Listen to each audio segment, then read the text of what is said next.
दोस्तों, आप सबका स्वागत है हमारे चैनल वर्ल्ड बियॉन्ड हिंदी में। आज का वीडियो शुरू करने से पहले आप हमारे चैनल को सब्सक्राइब कर देना। आज हम आपको बताने वाले हैं दुनिया का सबसे पहला राजा कौन था और उसकी जिंदगी की कहानी। तो चलो कहानी शुरू करते हैं। अक्कर का सरगुन, जिसे ऑफ सरगुन द ग्रेट, सरुकान और शरगनी-शर्री भी कहा जाता है, मेसोपोटामिया के पहले युगीन राजा और संस्थापक राजा थे, जिन्हें सरगोनिक राजवंश के नाम से जाना जाता था।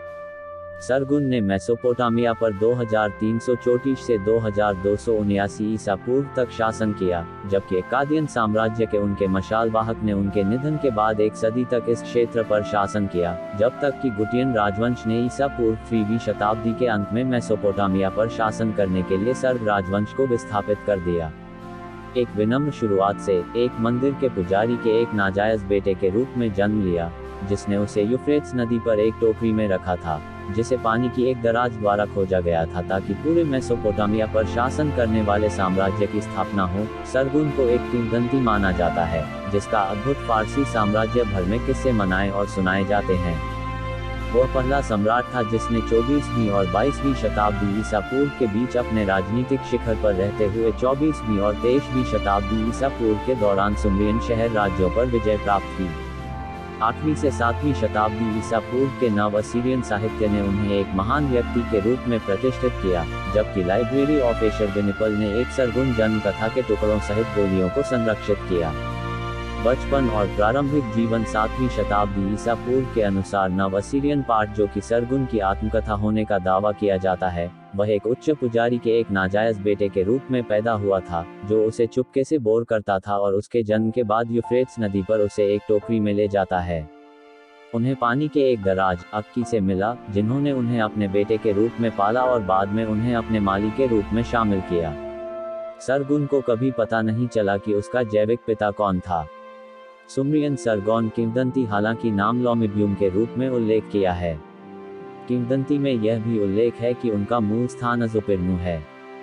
सुमेरियन भाषा के सरगुन किंवदंती के बचे हुए टुकड़े, जो 1974 में एक पुराने सुमेरियन शहर निप्पुर में पता चला था, का कहना है कि उन्हें किश के 4वें राजवंश के दूसरे राजा उर्ज़बाबा के कपवाहक के रूप में शामिल किया गया था, हालांकि बाद में कारण अज्ञात रहे। किंवदंती भी है कि जिस तरह से सरगुन ने सत्ता हासिल की थी, भले ही सरगुन को सबसे पूजनीय ऐतिहासिक शख्सियतों में गिना जाता हो, लेकिन उनके किंवदंतियां दुनिया भर में उस समय तक अज्ञात रहीं जब तक 1870 में पुरातत्वविद सर हेनरी रॉलिंसन द्वारा लेजेंड ऑफ सारागॉन प्रकाशित नहीं किया गया था। रॉलिंसन ने 1870 में नीनवे में एक उत्खनन के दौरान अशुर्बनपाल की लाइब्रेरी में इसकी खोज की थी। पावर, विजय और शासन में वृद्धि। सुमेरियन किंवदंती के अनुसार जब उमा के लुगल ज़ैक्सी ने सुमेर क्षेत्र के शहर राज्यों को जीतना शुरू किया और उर्वक पर विजय प्राप्त करने के बाद उन्होंने किश से संपर्क करने का संकल्प लिया, उर्ज़बाबा चिंतित हो गए। बाउर में उर्ज़बाबा का उल्लेख है, यह जानकर कि विजेता की सेना उसके शहर के करीब पहुंच रही थी, वह इतना भयभीत हो गया कि उसने अपने पैरों को छिड़क दिया। कारणों से अज्ञात उर्ज़बाबा ने किसी तरह से सरगुन पर भरोसा खो दिया और उसे लुगल ज़ैक्सी के पास भेज दिया। एक मिट्टी की गोली पर एक संदेश के साथ सरगुन को मारने के लिए उत्तरार्ध पूछ रहा है। लुगल ज़ैक्सी ने हालांकि इस तरह की सलाह का पालन नहीं किया और इसके बजाय सर को अपने पक्ष में ले लिया ताकि वह किश को जीत सके, जबकि उर्ज़बाबा जान बचाकर भाग निकले। हालांकि सरगोन की किंवदंतियों के आसपास के विभिन्न संस्करणों के कारण आगे जो स्पष्ट है, वह स्पष्ट नहीं है। दो ऐतिहासिक आंकड़े जल्द ही प्रतिद्वंद्वी बन गए। कुछ ही समय में सरगुन ने उर्वक को जीत लिया और सुमेर की उसकी विजय ने न केवल लुगल ज़ैक्सी को अंतिम सुमेरियन राजा के रूप में चिन्हित किया, बल्कि सरगोन के साथ अक्कादियन साम्राज्य के उदय ने खुद को किश के राजा के रूप में घोषित किया। पुराने बेबीलोनियन काल के एक टैबलेट का शिलालेख, जिसे 1890 के दशक में निप्पुर में अभियान के दौरान खोजा गया था, से पता चलता है कि सरगोन ने खुद को अक्कड़ का राजा, अकान का राजा, किशन का राजा, किशन का राजा, अभिषेक का अभिषेक मेसोपोटामिया बताया था। एनिल के गवर्नर प्राचीन नियर ईस्ट के मध्य कालक्रम समय के अनुसार उन्होंने ग से शासन किया। 2334 सी 2279। यह स्पष्ट नहीं है कि उसने यूफ्रेट्स नदी के किनारे पर अक्कड़ शहर का निर्माण किया, जिसे एक्कड़े और अगदे भी कहा जाता है, या इसे फिर से तैयार किया।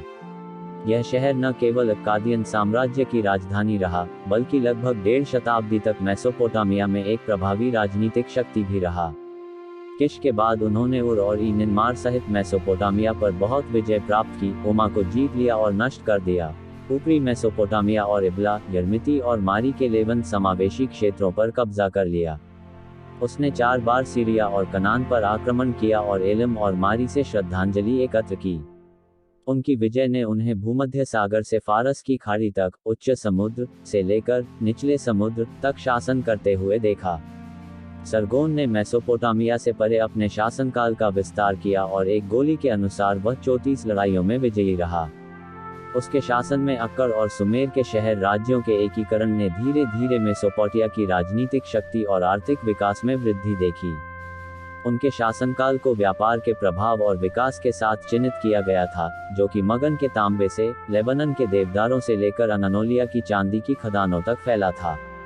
उनकी व्यापार पहल ने उन्हें भारत सहित दूर स्थानों पर जहाज भेजने के लिए देखा, जबकि मगन, मेलुहा और दिलमुन जैसे स्थानों से जहाजों ने अक्कड़ में लंगर डाला।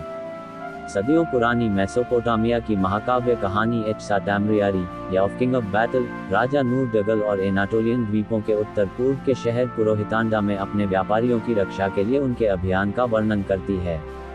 कुछ पुराने ऐतिहासिक ग्रंथों के अनुसार सरगोन ने अक्कड़ के सामने बाबुल शहर का पुनर्निर्माण किया। उनके शासन ने पूर्व सेमेटिक भाषा के मानकीकरण को देखा, जिसे पहले से गैर सेमेटिक सुमेरियन भाषा में इस्तेमाल होने वाली यूनिफॉर्म लेखन प्रणाली के साथ लागू करने के लिए अनुकूलित किया गया था। यह अक्कादियन भाषा के रूप में प्रसिद्ध हो गया, जो सबसे प्रारंभिक सामी भाषा है।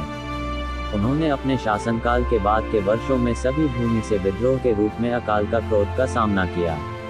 हालांकि वह लड़ाई में ऐसे विद्रोहों को पराजित करने में विफल रहा, जिसमें एवान के राजा के नेतृत्व में एक गठबंधन सेना को हराना भी शामिल था।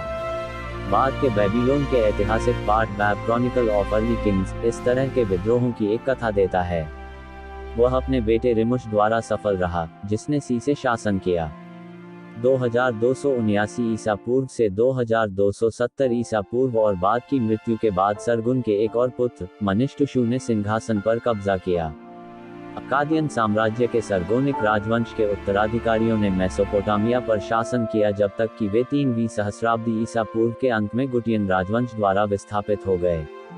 सरगुन के निधन के लगभग 2000 साल बाद उन्हें मेसोपोटामिया के अन्य राजाओं द्वारा एक मॉडल माना गया था।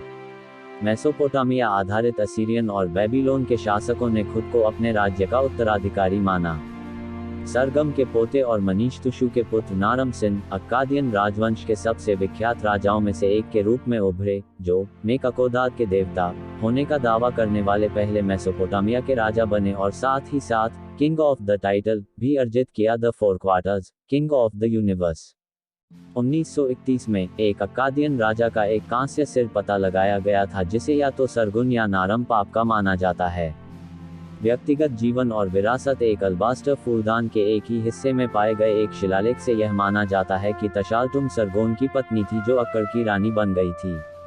उसने अपने बच्चों को जन्म दिया, जिसमें रिमुश, इलाबा तिकाल, मनीष्तुशु, एंदुडन्ना और शू एनलल शामिल हैं। अपने जीवन के दौरान सभी सरगुन ने सुमेरियन देवताओं को बड़ी श्रद्धा के साथ, विशेष रूप से उनके संरक्षक इन्ना ईशा और किश जबाबा के योद्धा देवता के रूप में रखा। उनकी बेटी एंदेदुना उर के सुमेरियन शहर राज्य में चांद देवता नन्ना पाप की एक उच्च पुजारिन बन गई। सुमेरियन मंदिर भजनों के रूप में प्रसिद्ध भजनों के समावेशी साहित्यिक कृतियों का उनका समृद्ध शरीर भी कई सदियों तक देवी इनाया के लिए इस्तेमाल किया गया था। सी में उसकी मृत्यु हो गई। 2284 ईसा पूर्व तीव्र तथ्य जन्म 2340। राष्ट्रीयता इराकी प्रसिद्ध सम्राट और किंगजिब की मेन 56 की आयु में मृत्यु। थैंक्स फॉर वॉचिंग दोस्तों, वीडियो आपको कैसा लगा कमेंट में जरूर बताएं ताकि आपको अपना बेस्ट परफॉर्मेंस दे सके, और चैनल को लाइक शेयर सब्सक्राइब करना ना भूल। धन्यवाद। See you again in next video, keep watching.